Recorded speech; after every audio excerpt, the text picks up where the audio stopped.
Good evening and welcome to tonight's Monroe City Council meeting. This is a regular business meeting for Tuesday, January 28th, 2025. The time right now is 7 p.m. I'm going to ask that our clerk Simonson please call the roll.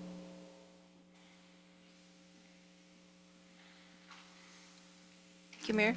Council members present and establishing a quorum: Fulcher, Beaumont, Walker, Gamble, Fisher, and Scarborough. Thank you. And had we heard previously that Councilmember Hanford would not be here this evening? Okay. So we will announce his presence when he comes into chambers for the record. We're going to go ahead and move on to the next item on the agenda. And Councilmember Fulcher, will you please lead us in the Pledge of Allegiance? I pledge allegiance to the flag of the United States of America and to the republic for which it stands, one nation, under God, indivisible, with liberty and justice for all. Thank you. Next item on the agenda is item number 4. This is public comments. This is a limited opportunity for people to speak to the City Council during this council meeting. Pursuant to the council rules of procedure, spoken public comment is limited to in-person comment only and must comply with the standards set forth in the council rules. Comments are limited to 3 minutes. Information on where to send written comments is on tonight's agenda and on the screen. So in the event that your comments exceed the 3 minutes, I would encourage you to send written comments in to our clerk as shown on the screen. We'll now begin public comment. As I invite people forward, when you reach the microphone, I'm going to ask that you state your name, your area of residence or association with the city, and then we will start the timer. So we do have a sign-up sheet this evening. If you haven't signed up, I will certainly ask if there are other people who are interested in speaking. The first person that I have who is signed up to speak is Mike Scherstall. Good evening.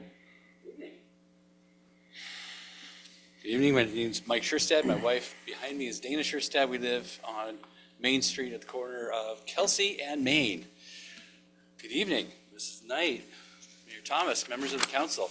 Just a safety issue, and if I could pass out these pictures of the intersection in question. This is just a safety issue. It's not a crime issue or anything, but what we've noticed over the last 6 months is on Main Street, I've got a picture of the intersection there, Kelsey and Main. We've noticed westbound traffic driving on the shoulder or in the parking lane. And I don't think it's intentional. I think they believe it's a drive lane.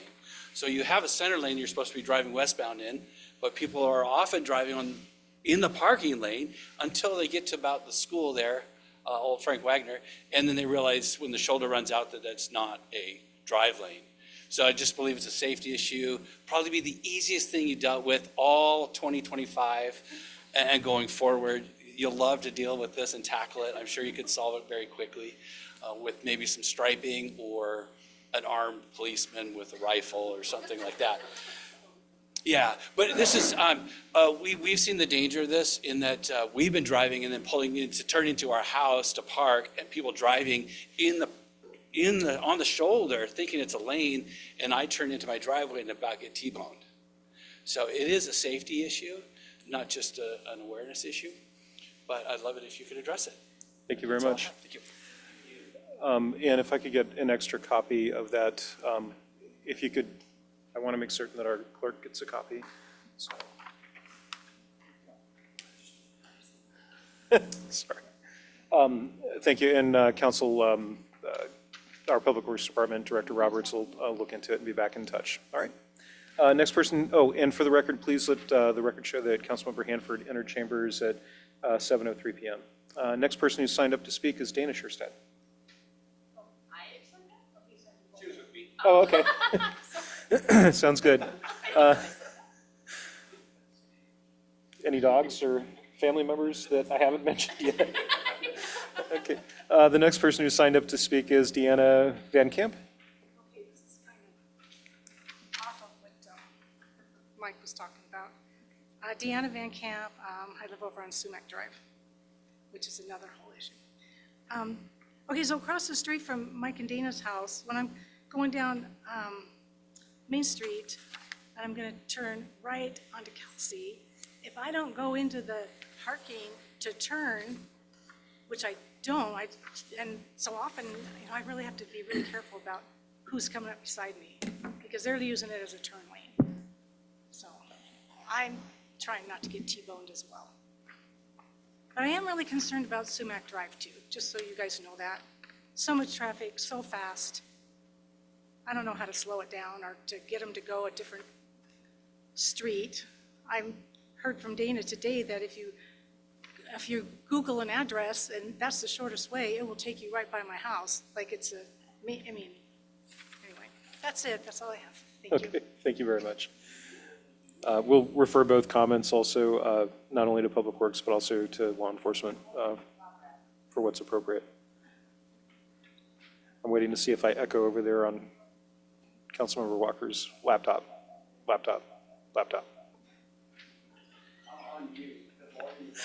Sure. Okay. All right, is there anybody else here that would like to speak during public comment this evening? No, sorry. All right, seeing none, we're going to go ahead and move on to the next item on the agenda. That'll be a public hearing. Before we proceed with the public hearing, please note that the rules and procedures that apply to this hearing are available in the agenda packet and on the city's website.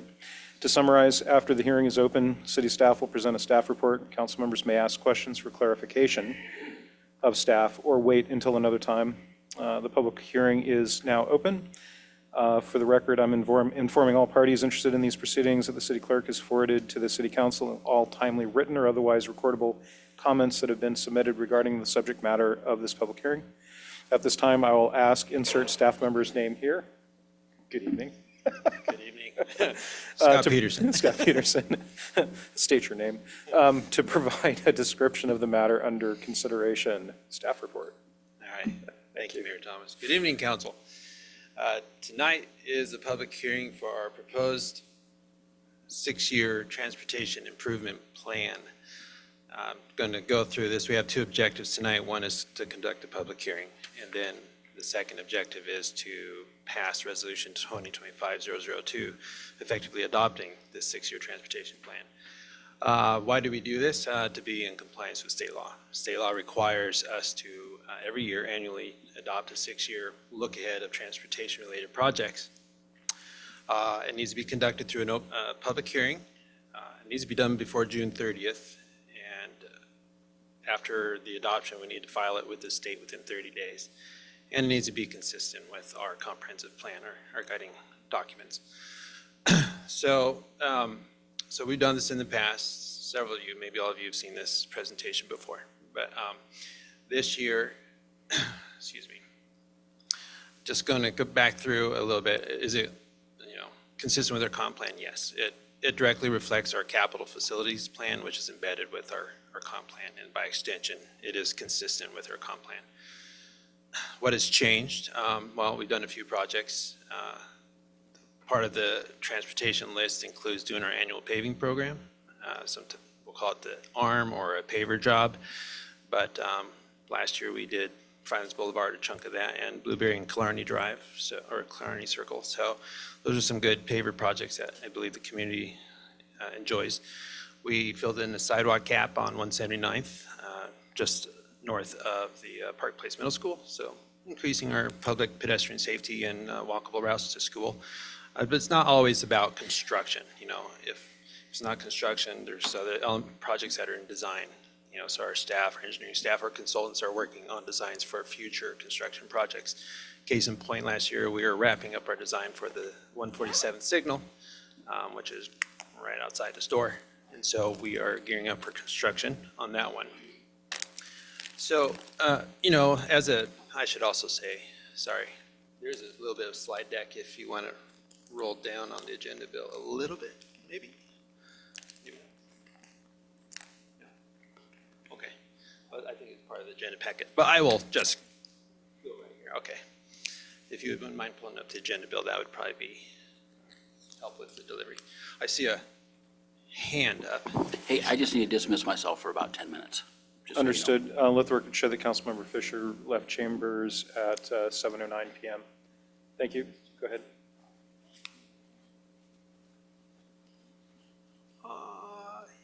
Yeah, right there. We'll start there. Okay, thank you. This is more for me, so I make sure I catch the highlights and not skip some parts there. But I think I got all those, so if you wouldn't mind going to the next slide. So just one thing to remember is like most of our transportation projects rely on other people's money, as I like to call it. And what I mean by that is federal and state grants. Our staff works hard to look for and apply for those grants. Puget Sound Regional Council is a source for our federal transportation dollars that we receive. The 147 signal is a good example of state or federal infusion dollars to help that project become a reality. At the state level, TIB is the main source for state money for us, and things like that includes sidewalk gap fills, our rectangular rapid flashing beacons that you've seen gone up. Those were funded by the TIB. They're competitive in nature, so as much as we do a decent job at getting our grants, we don't win them all. And when we're unsuccessful with our application, there's a good chance that project is going to be delayed until we can find some other funding source. So just something to keep in mind there as we roll on to the next slide, if you will. There you go. Try to create this little graphic. Sometimes a list can be daunting, so we try to create a visual of where these 6-year TIP projects are located throughout the city.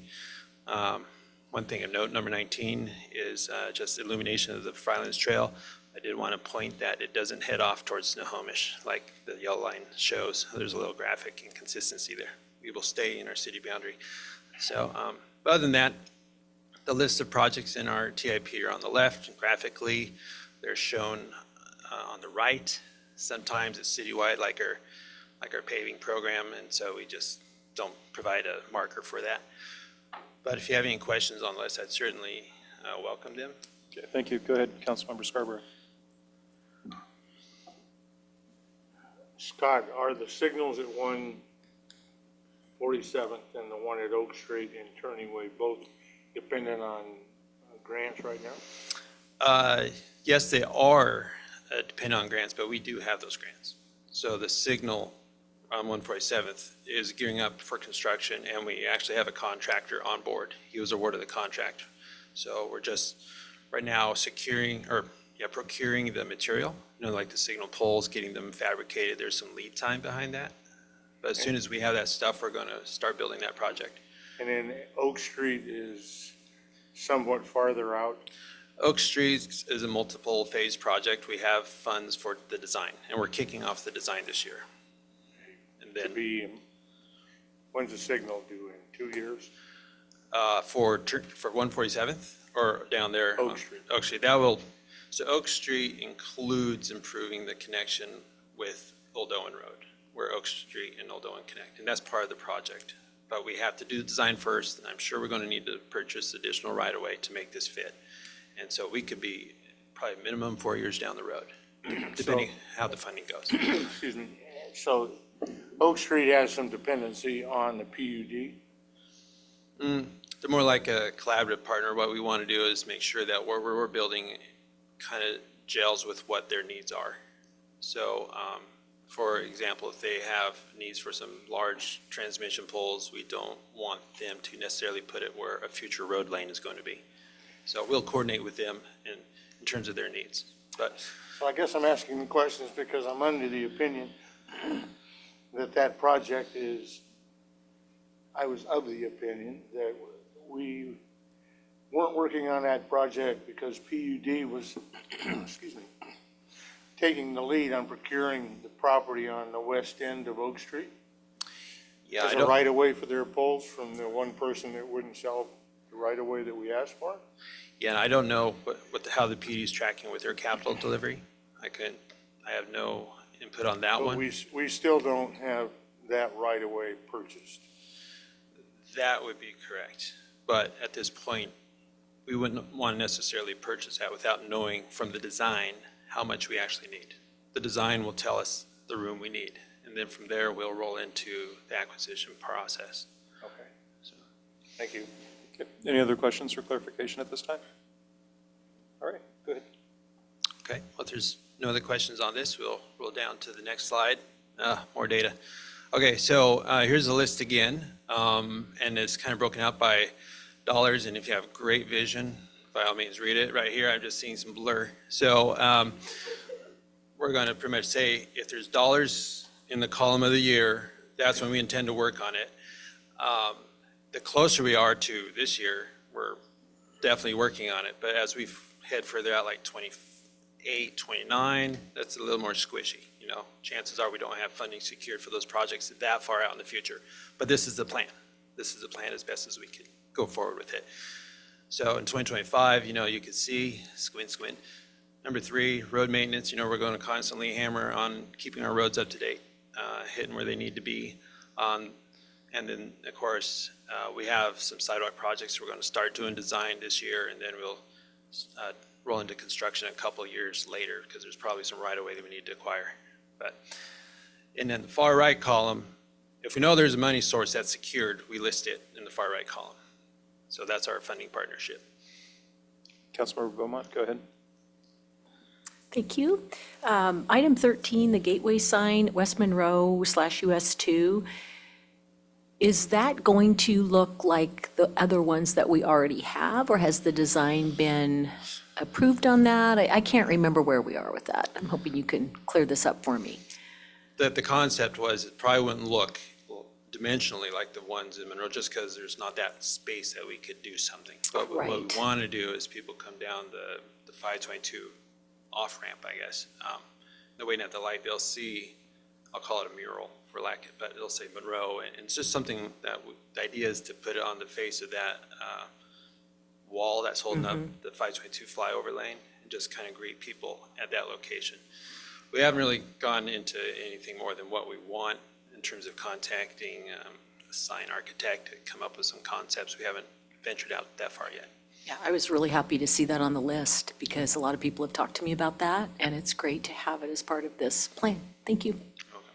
When I first arrived here 20 some odd years ago, there was a septic pumper that was there. And I remember coming down and going, oh, I'm in Monroe. It says Sultan Septic. Anybody else remember that? It was a Sultan Septic pumper. Yeah. Sorry. Any other questions or clarifications at this time? Go ahead, Councilmember Walker. Thank you, sir. That's the first time I've seen money in columns. I mean, I know it's not secured, but the Chain Lake capacity expansion that's on there, can you speak more to that? Yeah, you know, of course, that corridor is a pretty fast-growing corridor, and so the next step is to take it from a two-lane road to maybe something more on the style of Main Street where you have a center, get out of the way lane, if you will, so you don't necessarily back up people, just to kind of create that next flow ability to help relieve some of that merging and getting on, getting off that corridor. So that's a concept, a little bit of road widening to help facilitate those on and off movements and keep the traffic flowing. So, Thank you. Any other questions for clarification at this time? All right, go ahead. Oh, Jacob, I need to get you a flag. So Scott, if I'm correct, we haven't studied that corridor, we haven't yet do that, and so you're not making a promise on Center currently, you're saying that. no, and that was based on kind of like an analysis that was done during the previous comp plan round. So that's kind of what's coming back to my mind. But there could be something with today or current or future predictions that might change some of that element. You know, it might be some intersection improvements, you know, we have. So I was just excited to see numbers because I thought we could make a Dave Ramsey paper wallet for that or something like a Oh, there- piggy bank, because if I'm looking for a certain number, I didn't know if you'd been. we'll need a big wallet, yes. Okay. Thank you. Go ahead. Can you go to the next slide? I think that's just an extension because even that wouldn't fit on there, but okay. So that's pretty much the wrap up in terms of my presentation. As I mentioned earlier, this is the public hearing. The idea is to close the public hearing and then adopt the resolution that's within your packet.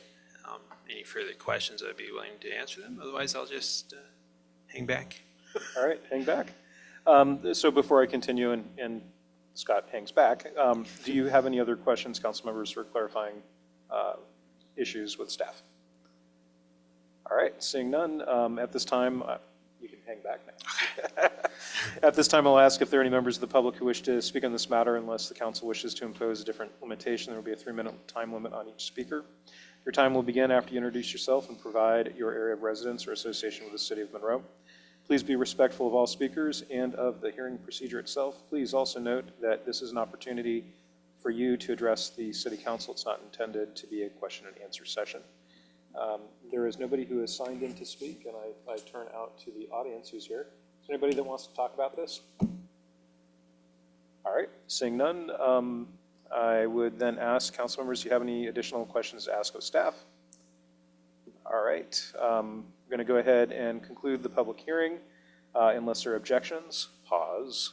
Okay, the hearing is now closed. I'm now going to entertain a motion and then subsequent deliberation from the council. Councilmember Beaumont.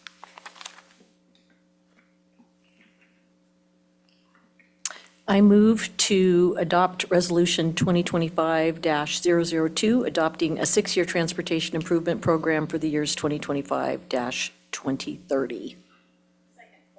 I have a motion from Councilmember Beaumont, a second from Councilmember Fulcher for the motion as shown as the request and action on the screen. Any discussion on the motion? Seeing none, I'll call for the vote. All in favor? All opposed? Motion passes 6-0, and as noted previously, Councilmember Fisher had dismissed himself momentarily from the chambers, so his vote is not logged on this matter. All right, we're going to go ahead and move on to the next item on the agenda. Thank you, Scott. And that next agenda item is the consent agenda, and I turn to the council. Insert Jeopardy music here. It's okay to raise a flag, or I'm just going to call on somebody. Councilmember Scarborough. It's yours. I move to approve the consent agenda as provided in the packet. Okay, I have a motion from Councilmember Scarborough, a second from Councilmember Beaumont to approve the consent agenda as it appears in the packet. Any discussion on the motion? Seeing none, I'll call for the vote. All in favor? Aye. All opposed? Motion passes 6-0. Next item on the agenda then is unfinished business item number 7.1. This is resolution number 2025-003, adopting the 2021 ADA transition plans, and again, with Scott Peterson. You know, we could just go ahead and set up a cot over here for you. Do you want to wait? Do you want a wake-up call tomorrow? Turn down service? All right, that sounds better all the time. Okay. Okay, let me just get this fired up again. Okay. Okay, so this is more so a little bit of housekeeping, but hello again. This is another resolution adopting the city's 2021 ADA transition plan. That wasn't a mistake. We actually did this plan. We initiated on this journey in 2019, and we finalized the plan in 2021. Now, some of you were here and some of you weren't, but why did we create this plan? The American Disabilities Act requires cities that employ more than 50 people to essentially develop a plan that assesses or inventories their existing facilities and see where there might be barriers that prohibit accessibility for all types of users. And so while this was something that the ADA required back in the early 90s, there wasn't really a timeline or a definite structured program of how to do it. They just said you need to develop one. So as a result, a lot of cities didn't do it until about the 2015 circa, several years later, when there's some additional pressure from the federal government to do it. Monroe started theirs in 2019. We finished ours in 2021. We presented it to council in late November. We hired a consultant to the Transpo group to assess our inventory and come up with a pretty nice plan, which is attached in the agenda bill for your light reading pleasure, should you want to. But the reality is we've been working on our ADA transition plan since then, regardless of whether it was formally adopted. We had mentioned in some of our annual reports on our TBD program, the benefit district for transportation is that, we're knocking out these non-compliant AD ramps, we're fixing barriers, making it more accessible. That's part of what this ADA transition plan embodies. During the comp plan development, we realized that we actually didn't formally adopt this ADA transition plan. We just presented it to the council, and we all got the thumbs up and went on with our lives. But because it's kind of an integral part of our comprehensive plan, it was advised that we, as a city, formally adopt said plan. So that's really why this agenda bill is here, is do a formal adoption of the plan that we created a few years ago. So if you guys have any questions about the ADA plan or not, I'm here to answer them. All right, questions or motion, council? Councilmember Walker. You almost became Councilmember Hanford, by the way. I'm sorry about that. A little feet off, like 2 or 3 feet off. Yeah. Councilmember Hanford. I would like to move to adopt Resolution 2025-003, adopting the Right-of-Way Americans with Disabilities Act ADA Transition Plan. I have a motion from Councilmember Walker, a second from Councilmember Hanford. Any discussion on the motion? Seeing none, oh, go ahead. Councilmember Beaumont, up with the flag just in time. So one question I have, I know that this document was created several years ago, but in looking through it, I noticed that we have a picture of our old city sign, and I was just wondering, is the intent to just adopt what we did then, or is the intent to make it current, so if someone were looking through our materials, that it would look as current as it can? And I'm specifically talking about the introduction page where we have the old wooden Welcome to Monroe sign with, Sure. We didn't really have an intention to update it to our current logo or, our nice new monuments. It's just, that shows you how long ago this plan was made. But, yeah, it's just a question because, I'm just always sort of thinking about if someone were to look at some of our materials and obviously, if they know this is from 2021, they're not going to expect our current signage to be in this document, but was just wondering about the intent, that's all. Sorry, but yeah, we don't have any intention to reopen this plan. Wonderful, thank you, no problem. All right, any other questions or deliberation before I call for the vote? 3, 2, 1. Okay. I'm going to go ahead and call for the vote. All in favor? All opposed? Motion passes 6-0. Thank you, everybody. Thank you again, Scott. Thank you. Do you have the next one? I hope not. All right, item number 8.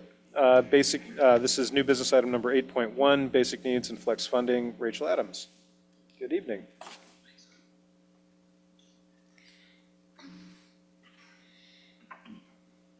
Good evening, Mayor Thomas, Monroe City Council members. I'm Rachel Adams, Human Services Coordinator. Microphone. Oh, more? Try it. Say testing, testing. Testing? Yep, Okay, there you are. there I am. So good evening again, Mayor Thomas, Monroe City Council members. I'm Rachel Adams, the Human Services Coordinator for the City of Monroe. This item is an opportunity to consider a recommendation from our City of Monroe Community Human Services Advisory Board to allocate $15,000 of the 25-26 Human Services Award funding to provide basic needs and flex funding. What we're hoping to do is release a request for production or proposal for organizations that provide case management services to submit competitive applications to administer some or all of this funding to provide basic needs and flex funding. Flex funding is a very rare and effective type of funding that is able to effectively and efficiently resolve people's needs. It is the most flexible use of funding when all other services may not be able to address those types of needs. There's an example in the agenda bill about a woman who was coming through our municipal court here in Monroe who, in order to maintain employment to keep her housing, needed some assistance with her car being rescued from impounding so she could continue working. This is an example of how cascading impacts can affect people in crisis and how this type of funding can resolve those needs. Yeah,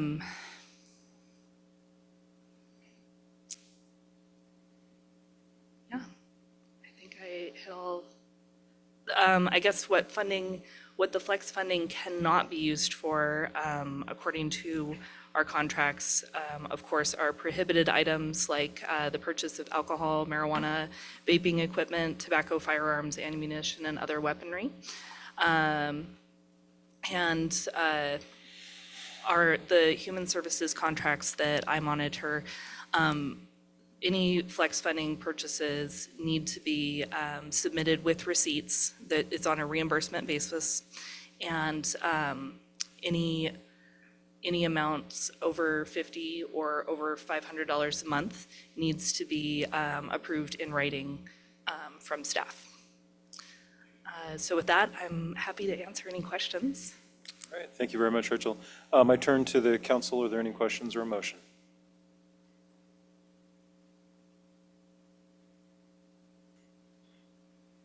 Councilmember Walker. Just keep it short and make a motion to approve the requested action on the screen as follows, of the language that you'd used previously.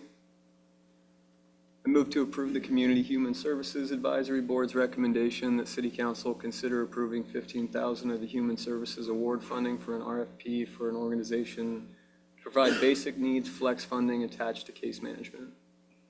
Okay, I have a motion from Councilmember Walker, a second from Councilmember Gamble for the motion shown on the screen under the requested action for 8.1 new business. Any discussion on the motion? Go ahead, Councilmember Walker. Just wanted to speak to the motion. Throughout the last year, I really have observed and continued to just gain an appreciation for the way that the system that we've developed in Monroe to address our homelessness crisis is really, there's so many idiosyncrasies, but also there's ways that it's going well for a person over here. They're getting their life together because 10 other factors are coming together to make that possible. I've seen at our community breakfast a conversation between one of our outreach coordinators who is providing that flex fund, that gas card for them to be able to get to that job interview the next day. And I can at first have the reaction of, well, this is just giving out money on behalf of the city, but in reality, this is a much better expense for the city than, because it is having the effect that we want it to have. It's really making a difference. And I'm grateful for the program, and as always, Rachel, thank you for the work you're doing. Thank you. All right, thank you. Councilmember Fisher, we'll let the record show that Councilmember Fisher entered the chambers at 7:32 p.m. And Councilmember Fisher, we have a motion on the floor. The motion is shown on the screen in the blue box. This is related to 8.1 new business basic needs and flex funding. Councilmember Fisher, do you, since there's a motion on the floor to approve, motion was made by Councilmember Walker, seconded by Councilmember Hanford, and we're in deliberation right now. Councilmember Fisher, I see your flag going up. Go ahead. Yeah, I'm aware of what's on here. I read through the agenda and feel like I am up to date on what is happening. Copy that. Thank you. All right. Any other discussion or deliberation on the topic? All right. We're going to go ahead and move to vote. All in favor? Aye. All opposed? Motion passes 7-0. Thank you very much, everybody. Thank you very much, Rachel. Okay, next item on the agenda is item number 9. This is council member reports. I'm going to go ahead and start off with Councilmember Fulcher.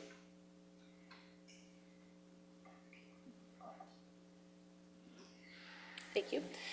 I have had a couple questions lately from people, some of them shorter than average and also younger than average. One of the questions from the taller people, though, was striping on Main Street seems to be really faded, and I assured them that this is not striping season, so there was some expression of, could we have some better guidance as to where we're supposed to be on the lanes, but anyway, so duly noted. And the younger people had 2 requests of me. One was, hey, we really want this slide at Lake Ty to be working. Now, I've not checked it lately, so I don't know what the current status is, but there's a very concerned 4-year-old out there who would like you to get on it. And then there was a 3rd grader who had a concern about the headlights coming toward them at night and how it made her eyes hurt. So I didn't have the heart to tell her that wasn't my jurisdiction, so I'm just going to pass that along for the good of the crowd. Other than that, everything is well, thank you. There's a sunglass hut for the, for the headlights. All right, Councilmember Scarborough. Councilmember Scarborough? Thank you.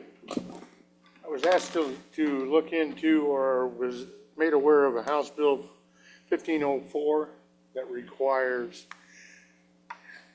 every gun owner to purchase $25,000 worth of insurance on each weapon they own in order to be considered something besides a felon.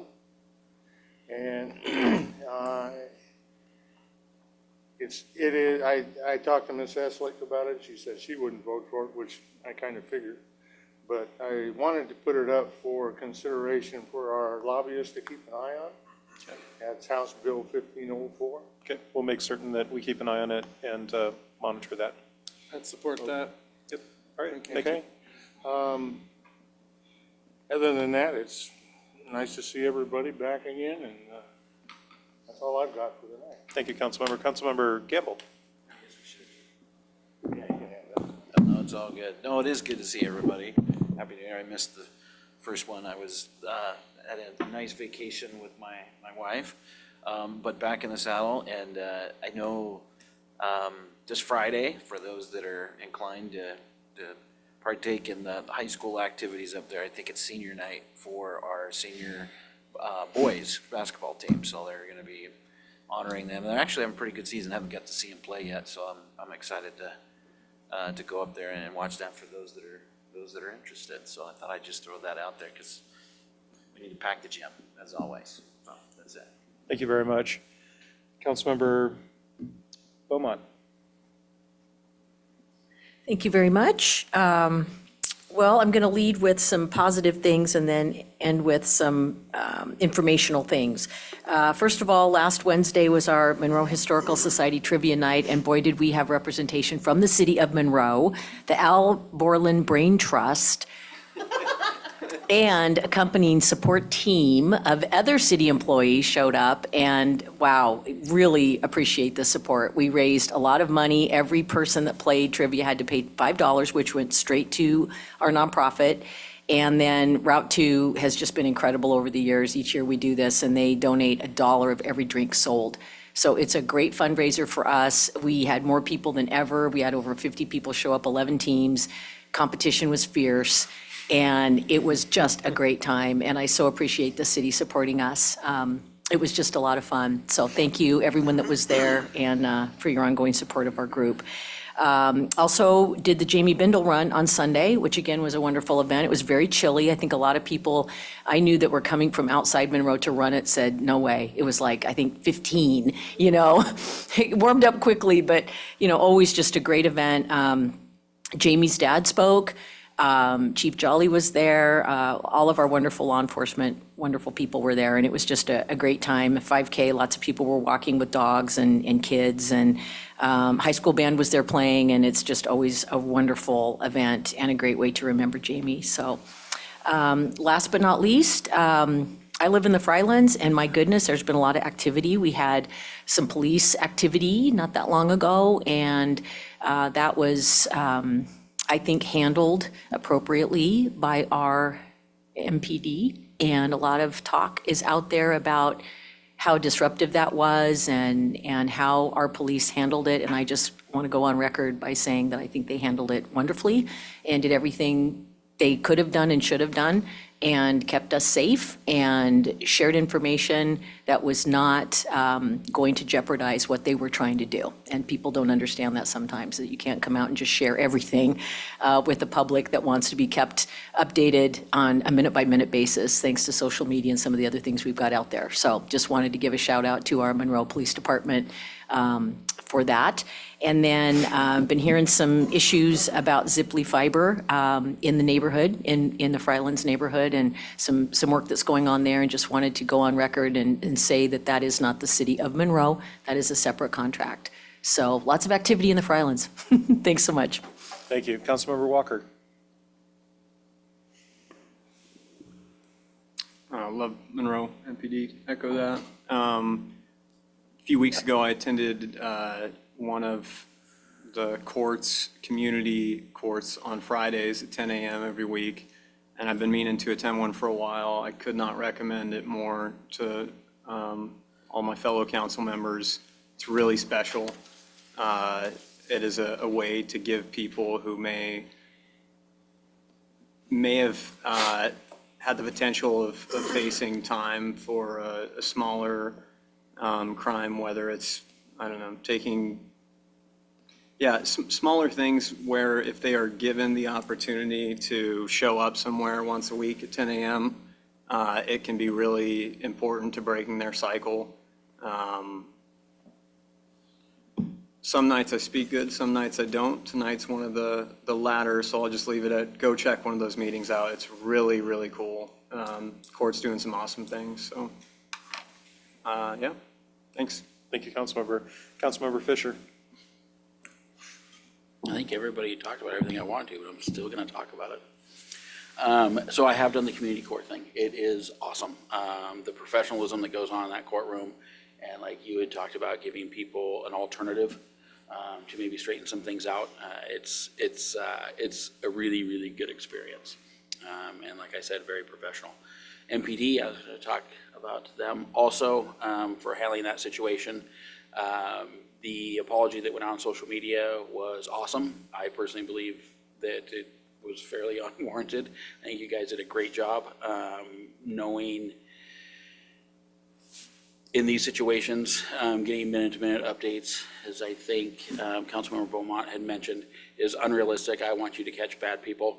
I think everybody else wants you to catch bad people. I don't care if you give me an update every minute of what's going on in my neighborhood. So continue the good work that you guys always seem to do. And that's it. That's all I got. Thank you. Thank you, Councilmember. Councilmember Hanford. Thank you, Mayor. So yeah, I concur with what Councilmember Scarborough said about HB 1504. So I just want to go on record for that. I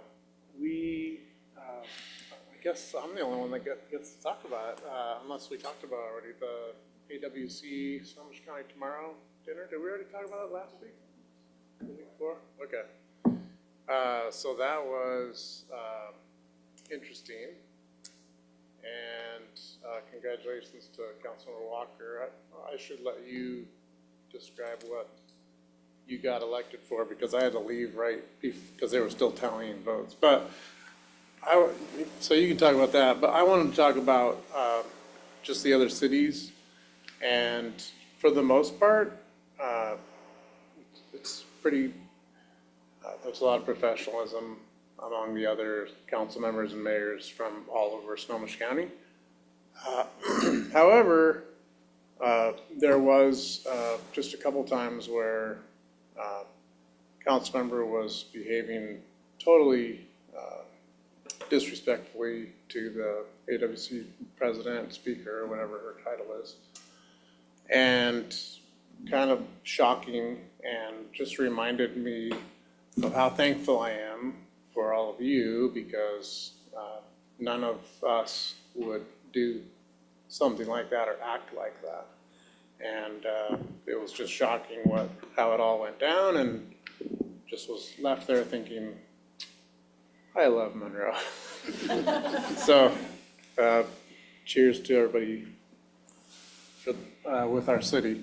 I was bummed to miss the Jamie Bendel run this year. Had another obligation, but and then I just wanted to speak my support for Monroe PD as well. That was in my neighborhood, and we heard things and all that. But you know, we support you and the department, and sometimes we do the best we can, and we still can't get the criminal. And it's a good learning experience, and we move forward, and we try again next time. So just keep up the good work, and know that we appreciate you. Seen some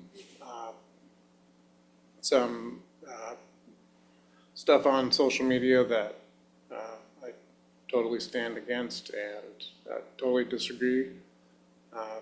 But just know that you're supported. Thank you. Thank you, Councilmember. Move that away. All right, we're going to go to staff and department reports. And 10.1, Police Department report. Chief Jolly is not here this evening, but Commander Ryan is. Commander Ryan, good evening.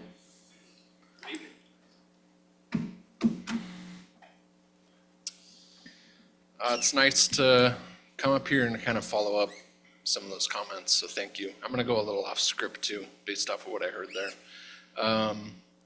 Speaking to our report just briefly, we lost a trusted canine partner in December, Canine Lexi, who was assigned to Detective Erdman many, many years ago. But when our dogs retire from service, they go on to live with their handlers, and I know that Detective Erdman and his family gave Canine Lexi a wonderful home. So a sad bit of news from our department.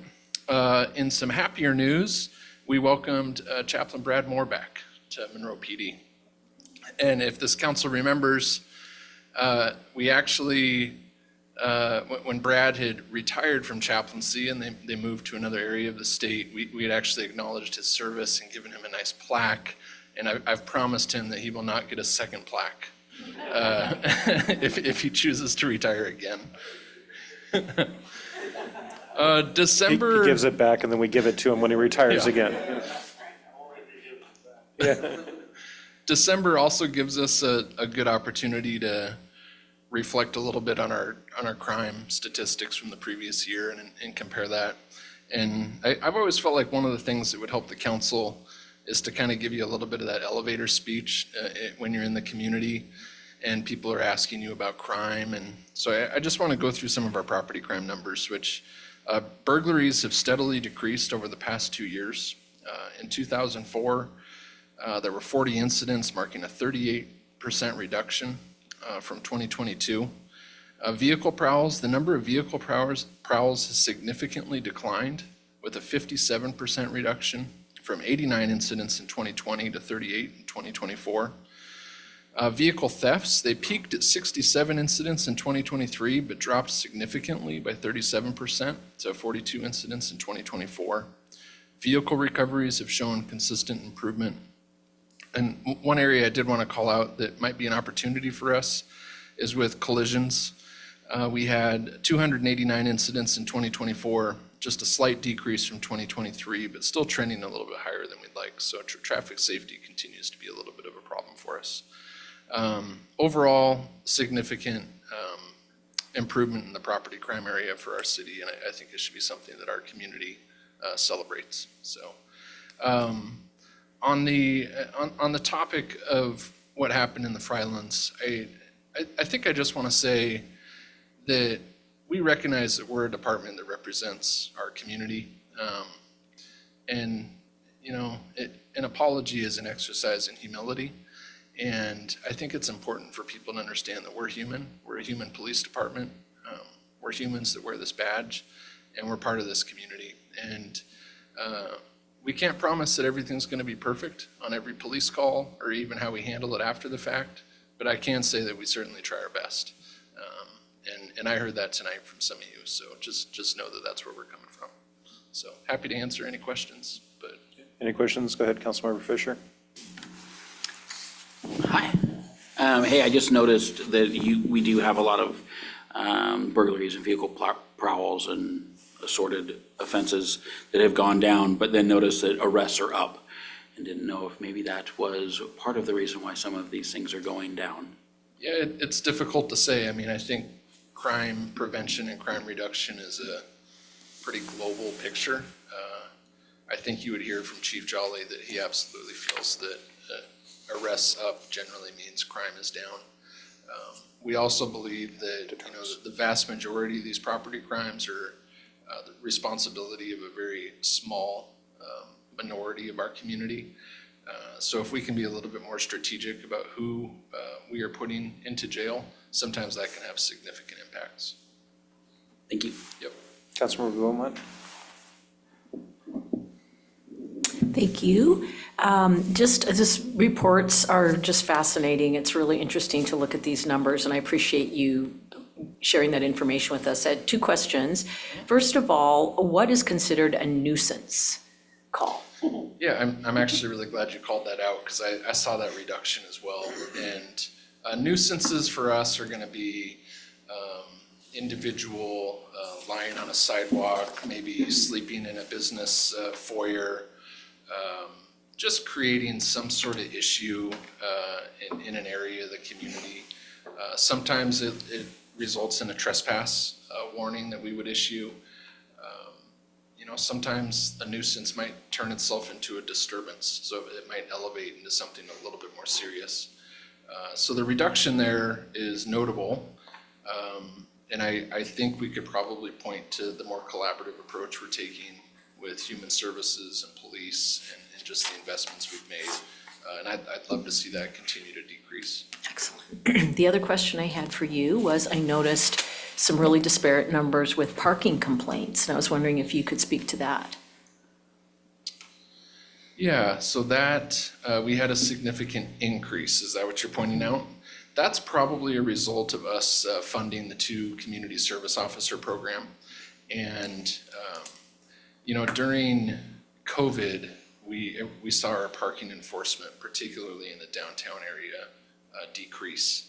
And the increase of a 2 CSO officer program has allowed us to emphasize a little bit more on parking enforcement. Okay, great. Yeah. Thank you so much. You bet. Thank you, Councilmember. Councilmember Walker. Two things. Commander Ryan, thank you, by the way. I like seeing that that is a hot mic. Seeing the ticket numbers up is cool as well. The presence did feel like it was heightened around town this last year, so grateful for that. And I just wanted to say, for the record, when it comes to humility for the police department, I think they handled it exactly how I could have asked for it to be handled. They were chasing someone on rims around a residential neighborhood, basically with 1 lane. I don't know how it really could have been handled better without 20 drones waiting on the other side of a residential neighborhood for this person. They didn't launch the guy into someone's house. It didn't turn into a armed standoff. I think it was perfectly handled. So when it comes to humility, I think they deserve a round of applause for doing everything that they were supposed to do in that situation. Again, without having a predator drone or a net or something like that, so. Thank you, Councilmember Walker. Go ahead, Councilmember Gamble.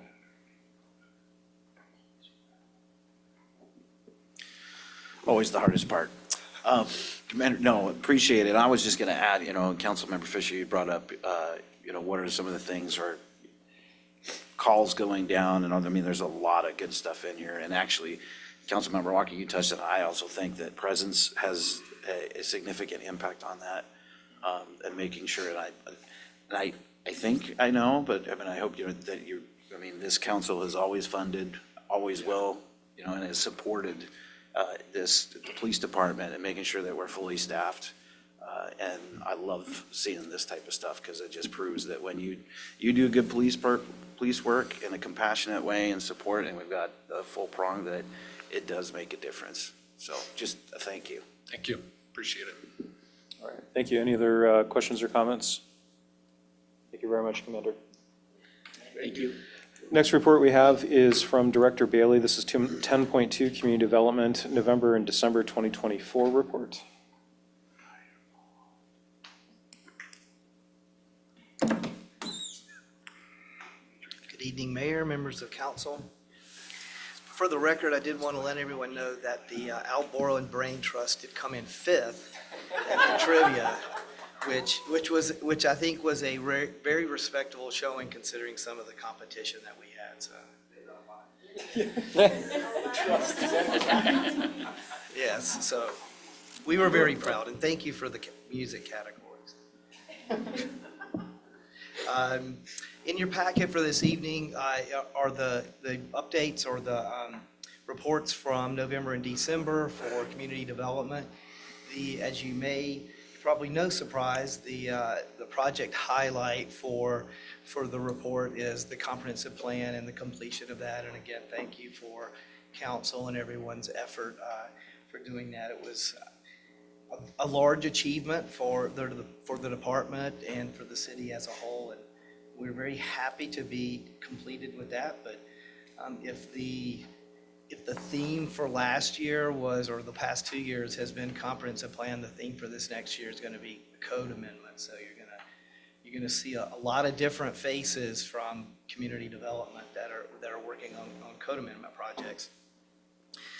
Just going to hit a couple of highlights. If anybody has any questions at the end, the report is in your packet. In general, except for one category, our permits were up for the end of the year based on or in comparison to 2023. The only category that we had really a very small decrease was in commercial tenant improvements. And I wanted to highlight a couple of staff achievements. This is in our building department. Our plans examiner, Ted Corey, was able to complete the testing and received a building official certification. And Stacy Criswell, our building official, has not only attained his permit tech certification, which gives him a good insight in the folks that he supervises, but he was also nominated to sit on a development committee for the International Code Council, which is a big accomplishment for him. Moving into 2025, we've started the process in meetings with the Davenport Group, which is the company that is overseeing our permit tracking system, the llama. You'll probably hear that word, and their logo really is a llama. So we're fully into that process and expecting a go-live date somewhere later in the year, and we'll keep you updated on that. We are currently in the process of hiring one building permit technician. That the first round of that closes coming up here, I believe next week. So cross our fingers that we get somebody good for staff.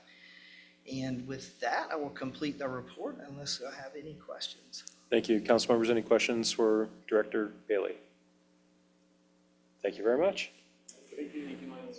All right, next report then is the January legislative report, and Liam McCorkle.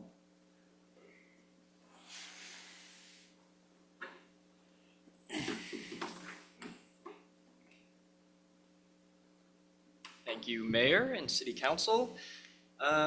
In your packets is my legislative report for January. We're going to start giving those throughout the session. Taking us way back, if you recall, in November of last year, the city adopted their legislative priorities for 2025, and that really guides where we are today, which is the legislative session, and that helps guide what we're tracking and what sort of things to focus on when it comes to legislation in Washington State. Now we have entered the legislative session, which is running from January 13th to April 27th. This is a long session, which means that the budget is central to the conversations being had at the state level. Just going over a couple of highlights from the report. With the budget, depending on what source you are looking at, there is between a $12 to $16 billion budget gap in Washington State, which is one of the largest in recent history. This is due for a couple of reasons: lower revenues, including gas tax and sales tax revenues, higher public service demands, and also rising costs. Now, this is an interesting budget year because we have a former mayor who proposed a budget, and then we also have a new, governor who proposed a budget, and a new governor who has proposed a budget. Inslee, the former governor's proposed budget, sought to solve this budget gap with new revenue streams, including a wealth tax. Now, Ferguson has come out and expressly opposed the use of a wealth tax and some of those revenue streams in favor of expenditure cutting across departments. So that includes a 5% reduction in transportation, 4% reduction in public higher education, and 6% for all other cabinet departments. He did exempt in his decrees K through 12 education, community and technical colleges, the Washington State Patrol, the Department of Corrections, and Criminal Justice Training Commission from that directive to cut funding. So either way, the budget proposal is going to be an ongoing conversation. Nothing is set in stone, and conversations are going to continue to be had about what new revenues might be out there, as well as what reductions need to be made to be able to pursue a balanced budget over the course of the next 5 years. The formal budget proposals aren't expected until March or later, when we're going to get a new revenue forecast from the state. So until then, there's not going to be a lot of specifics beyond what we're hearing on the outside. Outside of the budget discussion, staff and mayor have also been tracking bills relevant to the city of Monroe and legislative priorities. I'm not going to go over all of them, obviously, because that is a very long list and it is constantly and ever-changing. However, just to talk about a couple of key highlights that come from the Association of Washington Cities and also the Washington Association of Sheriffs and Police Chiefs. Senate Bill 5060, this is a bill that Ferguson directly called out in his campaign to become governor and also his inauguration speech. This is a $100 million proposal in grants for hiring law enforcement officers, and these competitive grants would cover 75% of the costs up to $125,000 for up to 3 years. AWC is obviously supportive of this bill. However, they're asking and working with the bill legislators to be able to see what revenue streams we might be able to accommodate to address sustainable and ongoing growth beyond this one-time grant program. So there's a couple of other avenues that they're looking for there. Another item of interest is Senate Bill 5066. Both the Association of Washington Cities and WashBIC have this at the very top of their radars. And this is something that would create a new broad authority for the Attorney General's office to investigate police departments. The key point here is that the Attorney General's office already has the authority to bring suit to police departments when they believe that there is a pattern of wrongdoing in a department. What this bill would essentially do is allow the Attorney General's office to begin investigating police departments without filing suit beforehand. So AWC and WashBIC are both working with the legislators there to be able to clarify that bill further. And then the final one I'll point out is House Bill 1380, which AWC is working with to help clarify further. This is also known as the Safe Spaces Bill, and it would essentially create significant new restrictions on the city's ability to regulate public spaces. And currently, the vague language surrounding these restrictions are creating litigation concerns for many city and police officials. So that is something that AWC is continuing to work for and monitor. Like I said, there's a lot more bills than those kind of 3 highlights, but those are some of the top that are in the top of the conversations within local organizations. Currently, staff will continue to update council on the bills that are coming out and that we are monitoring. I will make note that until February 21st, new bills can continue to be introduced into both chambers. The first bill cutoff will be February 21st for policy. So up until that point, we will continue to see a wide array of new bills that staff will continue to sort through and decide relevance and propose, show to council in your packets like we have today. Moving beyond all that, AWC City Action Days are February 18th through 20th. If you haven't already looked at your training requests or travel requests that I placed on your desks, please do so and return to me so I can make sure that you are full ready to go. As far as federal items, the Cogent Strategies report is attached in your packets. The DC fly-in was changed due to some Cogent scheduling conflicts to April 27th through 30th. I have so far heard back from, I believe, Councilmember Hanford and Beaumont that they will be able to attend. So if there's any other council member who is interested in attending, please let me know so I can make sure. I'm still in. Perfect. That is good to know. And with that, that concludes my report. All right, thank you very much. Any questions from the council? Go ahead, Councilmember Walker. Liam, I would appreciate if you kept track of House Bill 1097. It concerns the extension of utilities to urban growth area. We flagged that one too. Okay, perfect. Thank you. Thank you. All right, Councilmember Hanford. Thank you, Mayor. Yeah, the report said that 5 city staff are going to attend AWC with us. I'm just curious who all is coming. be myself, Deborah Knight, City Administrator, Jacob Roberts, Public Works Director, Ben Worthen, Human Resources and IT Director. Who am I missing? Jeffrey Jolly, Police Chief. That covers everything. Thank you. All right. Any other questions? All right. Thank you very much, Liam. Next item on the agenda is item number 11.1. This is the City Administrator Report. First, the extended agenda. Administrator Knight. Thank you. Thank you, Mayor. Good evening, Council.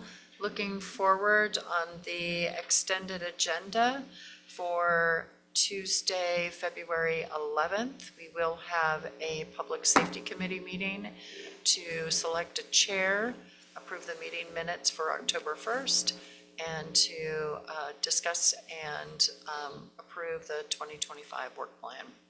For the regular council meeting for that night, we have accounts payables, meeting minutes, payroll, concessionaires agreement, and Skyhawks Sport Camps agreement. And that is the extent of the agenda at this point. Councilmember Fisher. I will be out of town on the 11th. All right. And if I remember right, I think I am chairing Public Safety Committee. And just for the record, I am okay with continuing. I'm also okay with giving it up to somebody, so. All right. Thank you. Any other notes on the extended agenda from the council? Go ahead, Councilmember Beaumont. I will now be present at the 11th meeting because I had to cancel my Switzerland trip due to my eye surgery. So I will be here. Thank you. All right. Thank you. Any other notes? All right, Councilmember Deborah. all good. Administrator Knight. Thank you. Thank you. Next slide. Thank you. Did you want me to say that the meeting was canceled for the 18th? You were looking at me expectantly. The meeting for the 18th is canceled because the majority of council will be in Olympiad, Association of Washington Cities Legislative Conference. For the administrator report, it was already discussed this evening that the dates have changed for our DC fly-in, so please contact Liam if you are able to attend. The cause for applause for this week, congratulations, both to our clerk Jody Wyckoff and to Sherry Simonson, who's present this evening. Both of them received their certification as public records officer. So they're CPRO, so congratulations to both. We have a lot of staff members just in the last several months who have really gone above and beyond in 2024 to get their certifications. So appreciate all that effort and hard work. Thank you. All right. Thank you very much. Next item on the agenda then is 11.3. This is the mayor's report. Before I go on into that, did anybody have any questions for Administrator Knight? All right. So mayor's report is a couple items. One on Sunday night.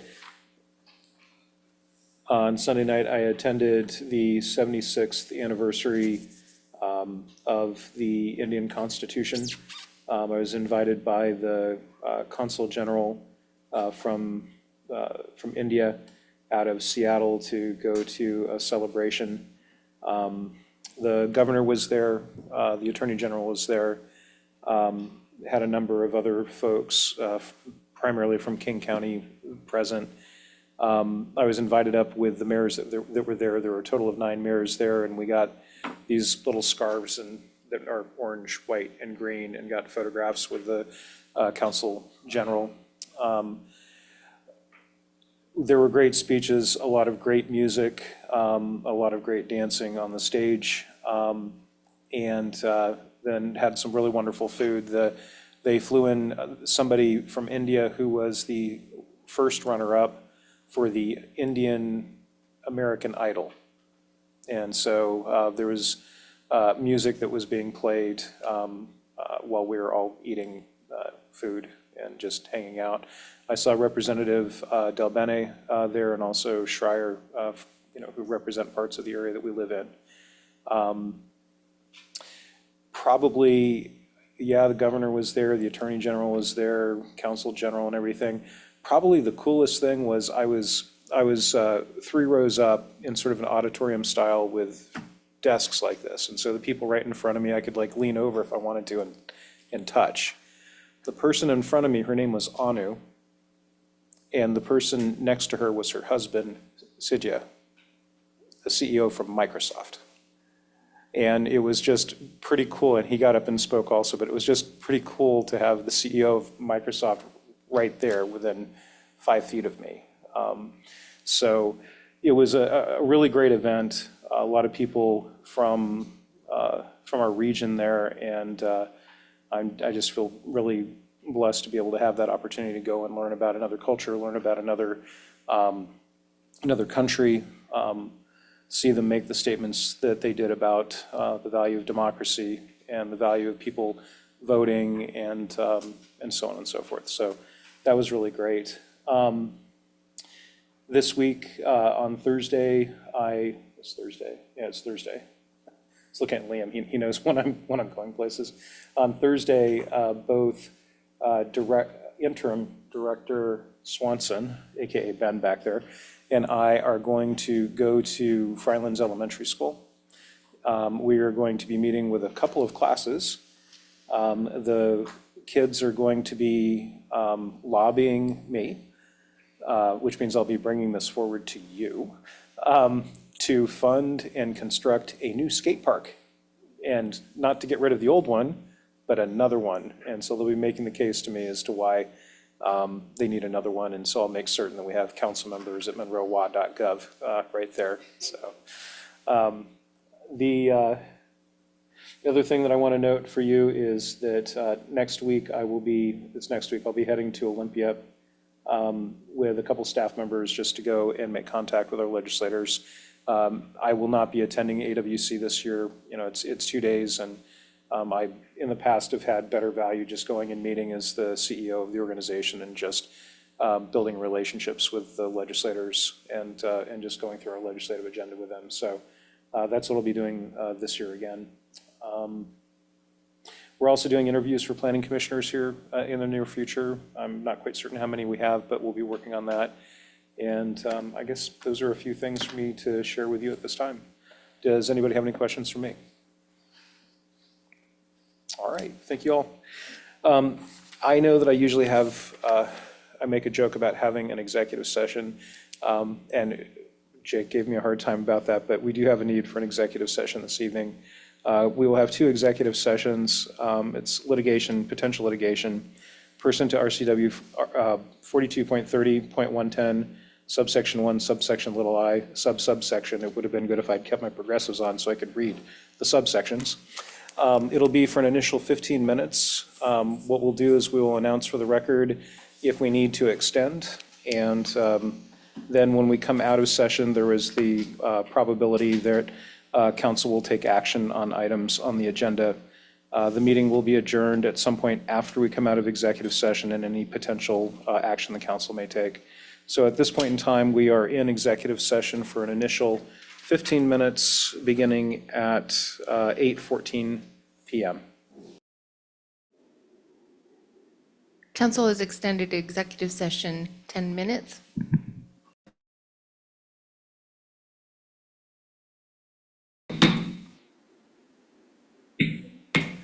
Okay, we're back in session. Thank you very much, everybody. And I turn to the council. Councilmember Gamble. I move to waive council member rules procedure to add an item for final action to tonight's agenda regarding a proposed settlement of the SRV construction claim. I have a motion from Councilmember Gamble, a second from Councilmember Hanford, as he just read into the record and is now displayed on the screen. It's item number 1.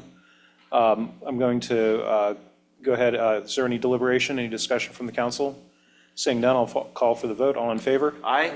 All opposed? Motion passes 7-0. Councilmember Gamble? I move that the city council authorize the mayor to negotiate and execute on the city's behalf a settlement of the SRV construction claim, up to the amount and subject to the parameters recommended in an executive session. I have a motion from Councilmember Gamble, a second from Councilmember Scarborough for the second motion that's shown on the screen. Any discussion on the motion? Seeing none, I'll call for the question. All in favor? Aye. All opposed? Aye. Motion passes 6-1. All right, unless there is objection, we are adjourned.